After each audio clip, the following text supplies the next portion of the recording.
त्यामुळे जे आहे प्रचंड अडचणीत शेतकरी, कांदा उत्पादक शेतकरी आलेले आहेत. तर तो एक मुद्दा मी कॅबिनेटमध्ये सांगितलं की हे असं कसं चालेल, म्हणजे अगोदर जेमतेम भाव असताना नाफेड कसं काय कांदा बाहेर काढता. आणि मग सीएम म्हणाले की मी स्वतः त्यांच्याशी बोलतो आणि सांगतो त्यांना. हा एक भाग. दुसरं असं होतं की मी पालकमंत्री असताना नाशिकचा आणि समीर भाऊ खासदार असताना आमच्या नाशिकमध्ये हे इलेक्ट्रॉनिक्स सामान जे आहे ते बनवण्याचे मोठे मोठे कारखाने आहेत आणि ते एक्सपोर्ट करतात. त्यांची अशी तक्रार होती की हे सगळं जे आम्ही एक्सपोर्ट तेव्हा करू शकतो ज्या वेळेला आम्हाला सर्टिफिकेट मिळेल. ते बँगलोरचं वगैरे जे काय त्यांची जे इलेक्ट्रिक टेस्टिंग लॅब आहेत तिथून, आणि ते 3-3 महिने आम्हाला ते काय मिळत नाही. आमच्या सगळे जे आहेत एक्सपोर्टचे जे आहेत सगळ्या गोष्टी जे थांबतात. आणि मग त्यावेळेला आम्ही नाशिकला शिलापूरजवळ 100 एकर जागा 1 महिन्यात उपलब्ध केली मी स्वतः.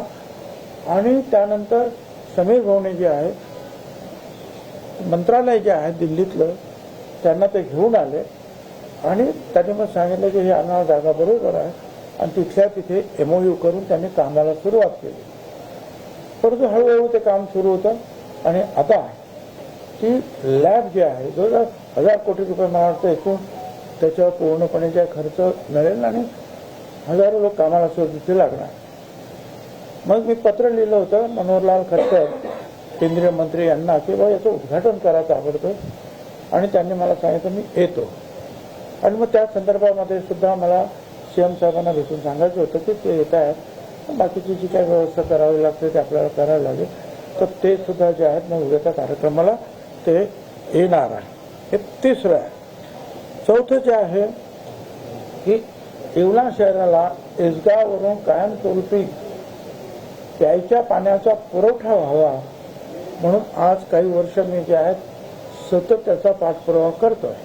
तर आज त्या कॅबिनेटच्या विषयामध्ये एक अशा प्रकारचा विषय होता आणि म्हणून तो सुद्धा विषय मी तिथे सांगितलं की मी तर आज एकनाथराव शिंदे मुख्यमंत्री असल्यापासून त्याचा आग्रह धरतोय. आता ज्या मुख्यमंत्र्यांनी सांगितलं ते नाही, तर ते पण त्यांनी सांगितलं की लवकरात लवकर आणा. आणि नंतर जे आहे हे जे आहे महात्मा फुले समता परिषदेच्या वतीनं मी मुख्यमंत्र्यांना एक 8 पानी जे आहे पत्र लिहिले. हे पत्र म्हणजे वकिलांनी ड्राफ्ट केलेलं आहे सांगायचं म्हणजे, आणि त्याच्यामध्ये बरेचसे जे आहेत कायदेशीर मुद्द्याचा उहापोह त्यांनी केलेला आहे त्या 8 पानामध्ये.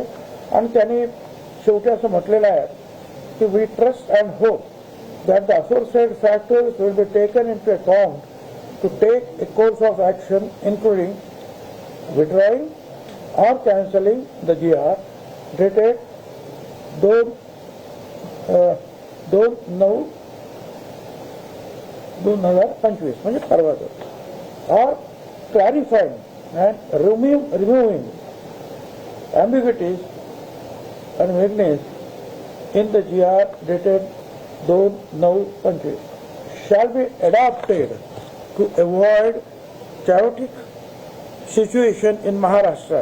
We expect an immediate action pursuant to the aforesaid representation.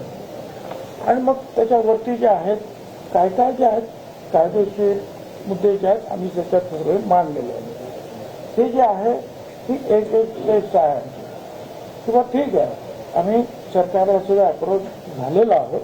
त्यामुळे कोर्टात सुद्धा मग ते सांगता येणार आहे की या सगळ्या गोष्टी आम्ही सरकारच्या निदर्शनात आणलेल्या आहेत.